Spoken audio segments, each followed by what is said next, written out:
বিচার দিবসের কার্যক্রমের শুরু সে যদি আল্লাহ আমি উপরের বসের নির্দেশ পালন করছি মাত্র, এই কথা বলে কুল পাবে না যে আল্লাহ আমাদের চাকরি রক্ষা করেছে, তো বস সহকারে জাহান্নামে যাবে।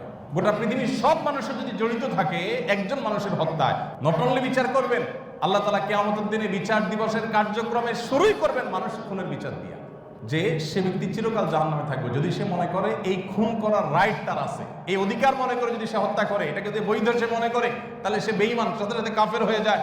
সে নামাজ পড়তে পারে, দায়ী থাকতে পারে, হজ করতে পারে, ওমরা করতে পারে, সে আল্লাহর খাতা মুসলমান না যদি কোনো মানুষকে হত্যা করে।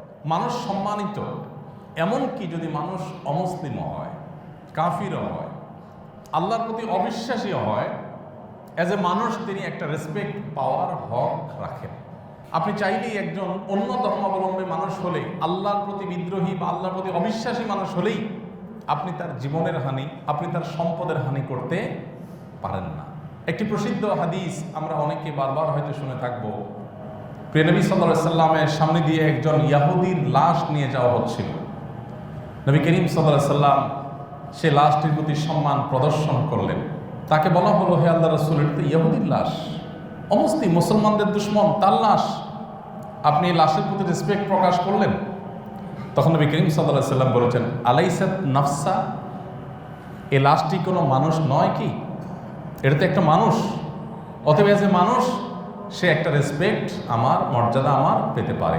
নবী করিম সাল্লাল্লাহু আলাইহি সাল্লাম পৃথিবীতে রাষ্ট্র ক্ষমতা পাওয়ার পর বা মদিনাবাসীর দায়িত্ব পাওয়ার পর যতদিন তিনি বেঁচে ছিলেন, তারপরে তার 4 খলিফা মিলে যে 30 বছর শাসন করেছেন মুসলিম বিশ্বকে, এই পুরো সময়টার মধ্যে আপনি একটি বারও দেখতে পাবেন না যে মুসলিম তো বটেই, অন্য ধর্মাবলম্বী কোনো মানুষকে অসম্মান, অপমান, অপদস্থ হতে হয়েছে শুধু এই জন্য যে সে অন্য ধর্মাবলম্বী বা ভিন্ন মতের হলে তাকে নানা যুক্তি দিয়ে, নানা ট্যাগ দিয়ে তার রক্তকে হালাল করা, তার ইজ্জত নষ্ট করাকে হালাল করা, এরকম কোন দৃষ্টান্ত ইসলামের সোনালী যুগের স্বর্ণ মারকদের মধ্যে কেউ কল্পনাও করত না।